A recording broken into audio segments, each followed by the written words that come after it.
En el Ecuador hay más de 4.000 desaparecidos. Ellos me negaron la verdad. Ellos me siguen negando la verdad hasta el momento, porque yo como padre lo vi a mi hija asesinada. Uno no se ha perdido mi hija la vida y yo como madre también he perdido una parte de mi vida. Cuando el dolor se convierte en fortaleza, nacen relatos que inspiran. En Relatos de Resiliencia, cada historia guarda una verdad y cada verdad una lucha. Aquí encontramos voces que buscan justicia, que nos inspiran a luchar y encontrar luz en medio de la oscuridad. Bienvenidos y bienvenidas a este espacio de esperanza. Una coproducción de la Facultad de Comunicación Social de la Universidad Central del Ecuador y las radios de la Casa de la Cultura.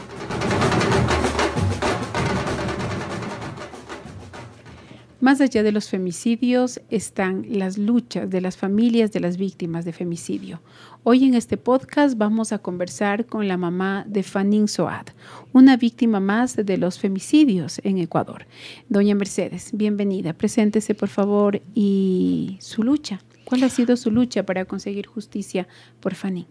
Buenos días, mi nombre es Mercedes Cedeño Coronel, soy de la provincia de Los Ríos. Soy la mamá de Fanning. Fanning era una estudiante de la Facultad de Agropecuaria de la Universidad Técnica de Babahoyo. Una niña de 21 años. Estaba en la flor de la vida. También era madre, yo creo que deben saber. Tenía una niñita. Mi hija muy apegada a su profesión porque ella amaba a los animales y amaba servir. Su afición eran los caballos. Desde que fue invitada por una amiga a las cabalgatas, pues salía eso, a compartir con sus compañeros, con sus amigos. Y eso fue lo que hizo. Un 22 de octubre salió atendiendo una invitación de su pareja y compañero de la Universidad Agropecuaria. Y este 22 de octubre, un sábado, fue el día trágico donde que pasó su muerte, su asesinato, porque fue de lo más cruel. A mí me llamaron más o menos a las 9 de la noche para avisarme de que mi hija había tenido un accidente. Y aparentemente eso era un accidente. Yo siempre dije, a lo mejor se cae del caballo, le va a pasar algo. Pero jamás imaginé que mi hija iba a morir, que me la iban a asesinar. Tal virtud, desde ese día, desde esa fatídica noche, comenzó el calvario que vivimos tantas madres. El calvario de recoger a nuestras hijas, y en mi caso, de recoger a mi hija en pedazos, porque mi hija fue desmembrada y aparentemente quisieron pasar su asesinato como un accidente de tránsito. Debo de decir también que desde las primeras actuaciones hubo la corrupción, porque no fue tratado el asesinato de mi hija como debe ser llevado, de acuerdo a un protocolo que hay y que tienen conocimiento las autoridades, en este caso los fiscales. No, nunca lo aplicaron. Las muertes violentas de las niñas deben ser tratadas como tal, pero no lo hicieron. Hubo la omisión, no del desconocimiento, porque las autoridades tienen pleno conocimiento. Hubo la omisión, hubo también la intervención de la Comisión de Tránsito. La Comisión de Tránsito. Hubo el Cuerpo de Bomberos que de una manera terrible limpió la escena a los 10 minutos.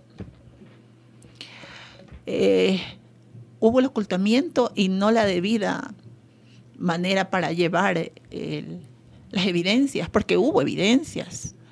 Dentro del proceso de mi hija se entregó, dicen los policías que ellos entregaron y abocó conocimiento en la Comisión de Tránsito y entregaron un celular, el iPhone de mi hija, y desapareció. Hasta ahora desapareció. la ropa de mi hija desapareció en la morgue.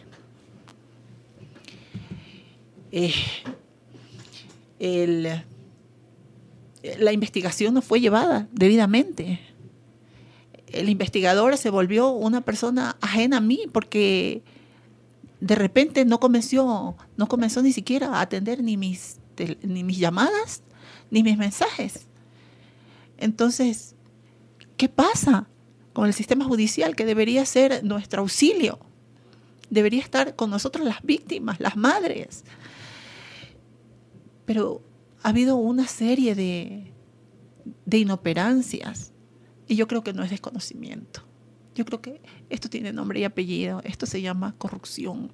Corrupción en todos los estamentos. Y dentro de la provincia de Los Ríos, me da tanta pena y tanto dolor decirlo, hay la indolencia de parte de las autoridades. La indolencia porque el primer fiscal, prácticamente se volvió un enemigo. Cuando yo iba a ver qué se hacía, me botaba de la oficina, que ya él iba a despachar y nunca despachaba. Se pidió varias veces que haga muchos impulsos se hicieron. Se pedía que se abra investigaciones, que se verifique cámaras, que nunca lo hizo. Entonces, ¿qué pasa? Nosotros las madres, ¿dónde vamos? ¿Dónde acudimos? Gracias a Dios, mire, han pasado 2 años, 4 meses, gracias a Dios hay esto que ustedes hacen, que yo les agradezco bastante porque es una puerta para visibilizarnos y para llamar que por favor vuelquen los ojos a la justicia, porque las leyes hay, falta el cumplimiento. Doña Mercedes, usted ya nos ha contado varias cosas que se ha ido encontrando en el camino, es decir, piedras que ha tenido que superar, obstáculos que ha tenido que pasar para conseguir justicia. ¿Cuánto tiempo le llevó a hacer que se reconozca esto como un acto de femicidio y cuáles han sido las principales dificultades que ha tenido que superar? Como vuelvo y repito, es una lucha. Es una lucha de nosotras las madres, no solamente contra el criminal, porque yo desde que salió de mi casa yo sabía con quién salió mi hija. Él incluso habló por teléfono conmigo. Él me dijo, no se preocupe, yo la regreso. Y se la mando en taxi, suegrita. O sea, no me puedo olvidar, esas palabras me retumban en mi mente. Y después me llaman a decirme que el cuerpo de mi hija había estado tirado en la carretera, completamente sola, desmembrada. Y las autoridades lo sabían desde el primer momento porque yo nunca lo callé. Nunca hubo la intención de parte del primer fiscal de buscar la verdad. Porque estábamos incluso en flagrancia y no quiso actuar. Se hizo una autopsia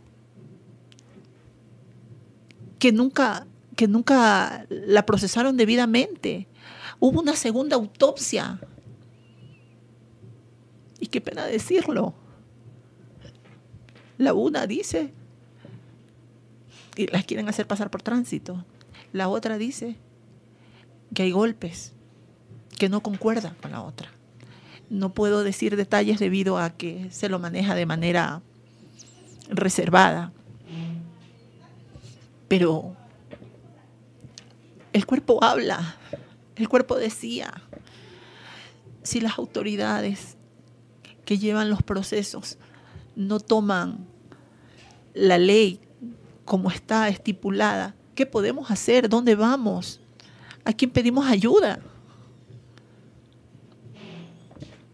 ¿Quiénes se han sumado a su lucha? ¿En dónde ha encontrado usted el apoyo para seguir luchando y nutriéndose de fuerza para buscar justicia en este caso, doña Mercedes? Yo creo que debo primero dar gracias a Dios. En mi lucha, bueno, mi familia ha estado cerca. Mi hijo. Yo tengo una madre de 92 años, enferma. Yo tengo mis hermanos de manera telemática, tal vez, Bueno, uno sí ha estado cerca. Mi sobrina vino a vivir conmigo, a la cual estoy inmensamente agradecida porque ha sido mi compañera. Ciertos amigos, no todos. Por ejemplo, aquí tengo una amiga que me acompaña aquí en Quito y es mi compañera de cuando estoy aquí. Y le doy gracias a Dios que me acoge en su casa y también me acompaña. Y ciertas amistades. Porque le cuento, cuando pasa esto, la gente tiene temor. ¿Por qué tiene temor? Porque circulan rumores. Y a veces los rumores, como en mi caso, vino de la persona que debía apoyarme, de parte de su pareja sentimental, de la primera, del parte de su pareja, del padre de mi nieta. Entonces circularon rumores. Y yo vivo en un pueblo pequeño, yo vivo en un cantón pequeño. Entonces, créame que era muy doloroso acercarme a una tienda y ver cómo la gente se abría. Acercarme a un lugar y ver que la gente decía: Mercedes, ándate a tu casa, no estés aquí, ándate. O se levantaban y se iban. Porque había el rumor de que me querían asesinar. En realidad, hubo, o hay hasta la fecha, muchos carros que en mi pueblo circulan sin placas y van por mi casa. Personas que iban en moto y se parqueaban al frente de mi casa. O sea, me intimidaban. Y uno sacar valor de donde que no hay para seguir. De primero me dieron protección policial, pero una protección pobre, porque ni esa se la dan a cabalidad. Y usted se ve envuelta en una situación donde que usted ya no puede trabajar, ya no puede salir, ya no puede hacer su vida normal, donde no solamente hay la carencia de la persona que se murió, sino también la carencia y la falta de las personas que te apoyan y la carencia económica, porque yo trabajo. Entonces ya no podía trabajar, ya la gente no venía a mi casa. Entonces la gente se aleja por temor, por los rumores. Y las personas que deberían apoyarte, que deberían estar ahí, como es el caso de la familia política, son las personas que más bien te atacan y se volvieron, en mi caso, enemigos, por no aceptar una muerte accidental, que realmente se ha comprobado que no ha sido así. Por eso está tipificado como femicidio. Muchas veces las madres se quedan solas en esta lucha, usted lo ha dicho. A veces tienen que asumir nuevas luchas, como es, por ejemplo, cuidar a los nietos, a las otras víctimas de los femicidios. Y muchas veces el Estado también los deja sola, o como usted nos ha dicho, les da protección mínima, paupérrima, que no es significativa en estos espacios. ¿A usted le ha tocado también cuidar a su nieto, a su nieta? ¿Y qué ha recibido del Estado, doña Mercedes? Bueno, como le repito, la familia política, al yo no aceptar la muerte por tránsito, se volvieron enemigos míos. Es verdad, mi hija estaba separada del padre de mi nieta. Fueron a los 14 días y se llevaron a mi nieta. Me prohibieron ver a mi nieta. Y he seguido una lucha por querer estar cerca de mi nieta, porque yo sé que ella tenía apego con nosotros, ella vivía conmigo. Mi hija se separó del padre por esta misma situación, por los maltratos, por los insultos. Entonces ella se separó. Y siempre uno como madre se direcciona. O sea, tu compañero debe ser el que te apoya, el que está contigo, no el que te maltrata, el que te golpea y el que te insulta. Debe ser un pilar para salir adelante. Porque no importa ser joven, pero hay que salir adelante. Y eso no ocurría. El gobierno, ¿qué hizo? Casi nada. Casi nada. El apoyo psicológico sí lo he tenido. Del Estado. Del Estado, sí. También lo he buscado particularmente. Sí he estado con apoyo psicológico. Pero, ¿cómo le digo? Aquí las leyes están, pero falta quien las cumpla. Nosotros buscamos verdad y justicia y transparentar pero si es los mismos entes gubernamentales los que de una u otra manera se encuentran corrompidos, digo yo, porque sí, es verdad. Las falencias que han habido en la investigación de mi hija no ha sido por omisión o porque otras cosas no han estado, ha sido simplemente por corrupción, porque las cosas no las han hecho bien, porque el investigador no le da la gana de ir, porque al fiscal no le da la gana de moverse. Y en los primeros momentos me tocaba afrontar. Lamentablemente es así, es una verdad, un secreto a gritos.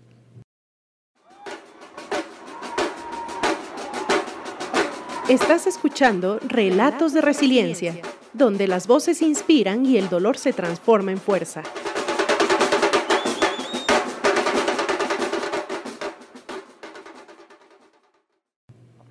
En el caso de Fanning ya hay un juzgamiento y se ha tipificado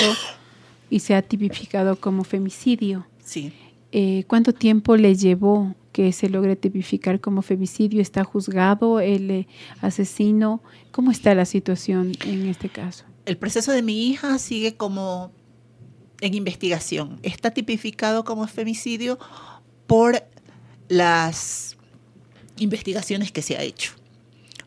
Porque el cuerpo de mi hija presenta varios golpes. Ella fue golpeada. Como vuelvo y le repito, las entidades que tenían que llevar el proceso dicen que hay falencias. Es probable que haya una exhumación de nuevo, un dolor más. Pero lo que uno se pide es que haya verdad, que haya justicia, pero transparentar. Pero también debe haber un juzgamiento.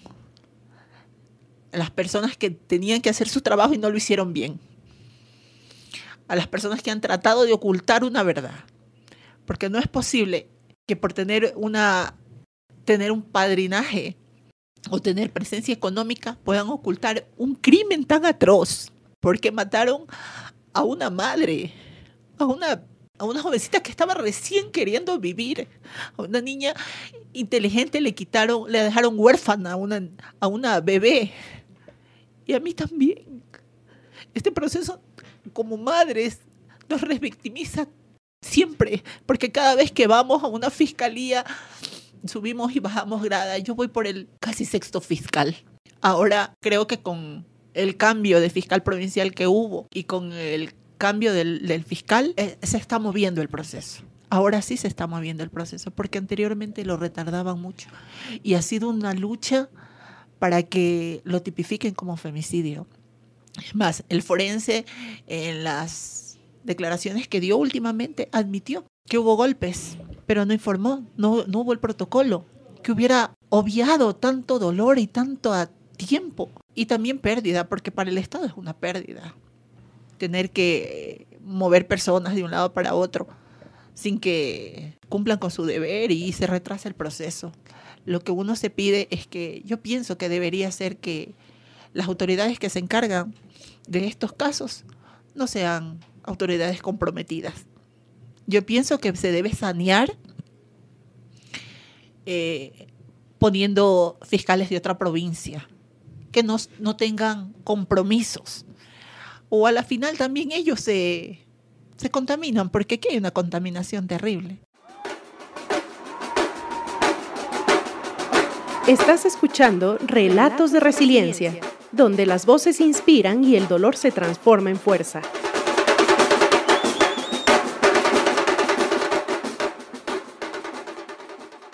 Sabemos que usted va a seguir en esta lucha y sabemos que ha tenido que pasar por momentos duros y difíciles, doña Mercedes, y sabemos que todavía el camino es largo. Cuando usted me cuenta que le han cambiado tantas veces de fiscal, parecería una copia, una calca de lo que les pasa a miles de familias, de madres que están luchando por justicia.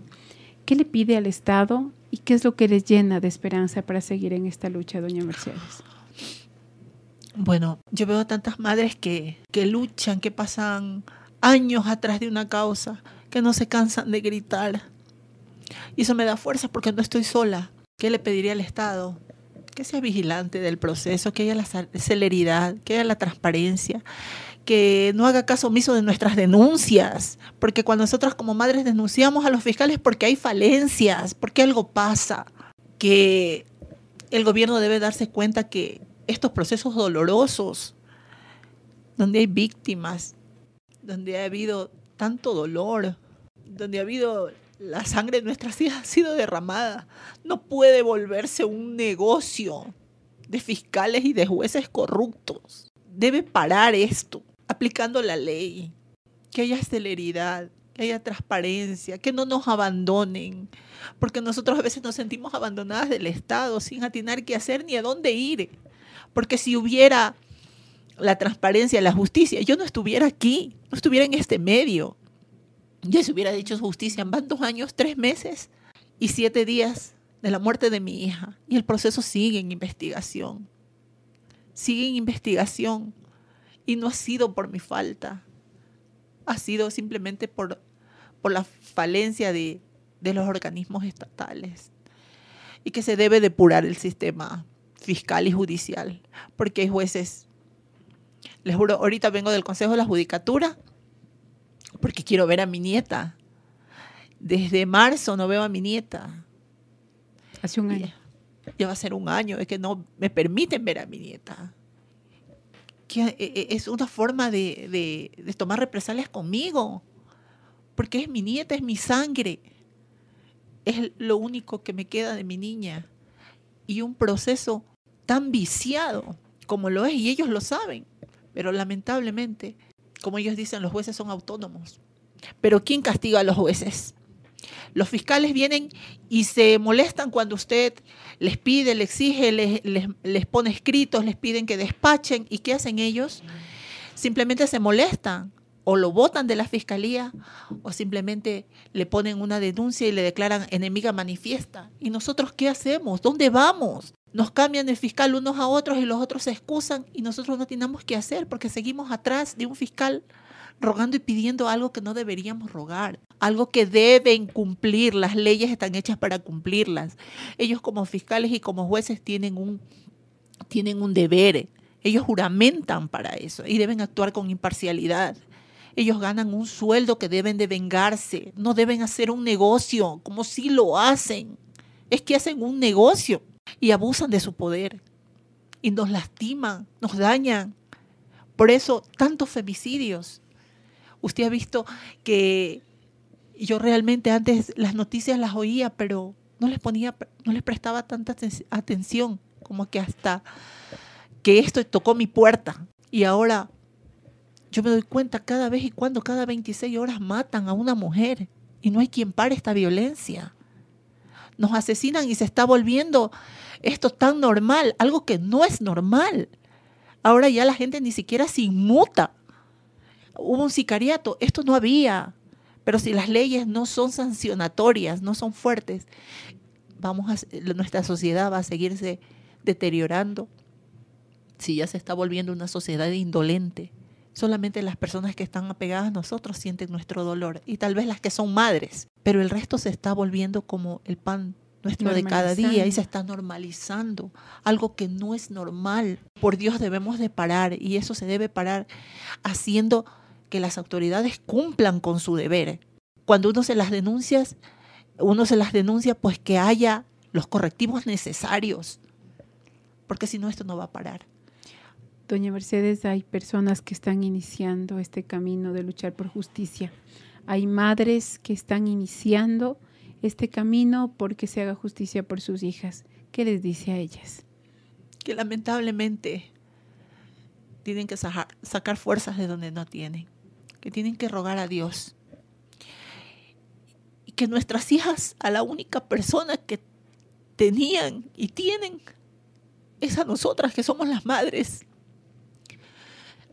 a las que nosotros las sentimos desde nuestros vientres, las criamos.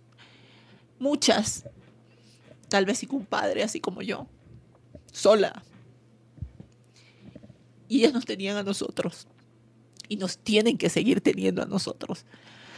Que seamos fuertes, que nos apoyemos entre nosotras mismas. Hay a veces compañeras que han sufrido lo mismo, a mí me llaman. Me siento mal, me llaman de noche, llorando. Quiero morirme, me siento mal, no aguanto. Y yo le digo, no, tienes que aguantar, tienes que ser fuerte. Vamos a meter a estos miserables en la cárcel. Y también a los miserables que se vuelven cómplices de ella. Tenemos que develar. Y tenemos que seguir adelante, no desmayar, sacar fuerzas. Cuando nos sintamos mal, llamemos a otra compañera.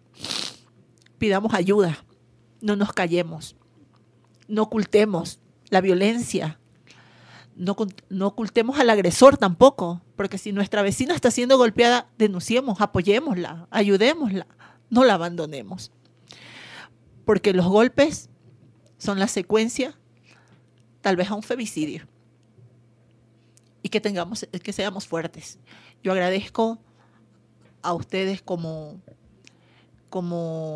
proyecto de la universidad, una vez más, porque ya lo hicieron una vez más, que nos abran estos campos para hacer la voz y para llevar nuestras voces a las autoridades y también a otras madres, para que nos apoyemos juntos y que no descansemos, que esto es un dolor que no va a terminar, que mientras nosotros estemos con vida, el recuerdo y la vivencia de nuestras hijas va a continuar con nosotros. Pero esto no va a parar si el gobierno no agudiza las leyes y no hagan que se cumplan. Doña Mercedes, abrazamos su lucha, así como reconocemos la lucha de todas las madres que están buscando justicia por sus hijas. Nosotros nos sumamos a esa lucha. Muchas gracias. Muchas gracias.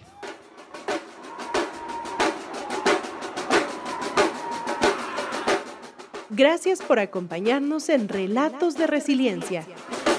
Hoy, otra historia se une a nuestro viaje de lucha, esperanza y transformación. Y nos recuerdan que aunque el camino sea difícil, siempre hay una razón para seguir adelante. Hasta el próximo episodio, donde seguiremos compartiendo relatos que inspiran y nos hacen más fuertes. Síguenos en Spotify, SoundCloud y YouTube como Relatos de Resiliencia. Una coproducción de la Facultad de Comunicación Social de la Universidad Central del Ecuador y las radios de la Casa de la Cultura.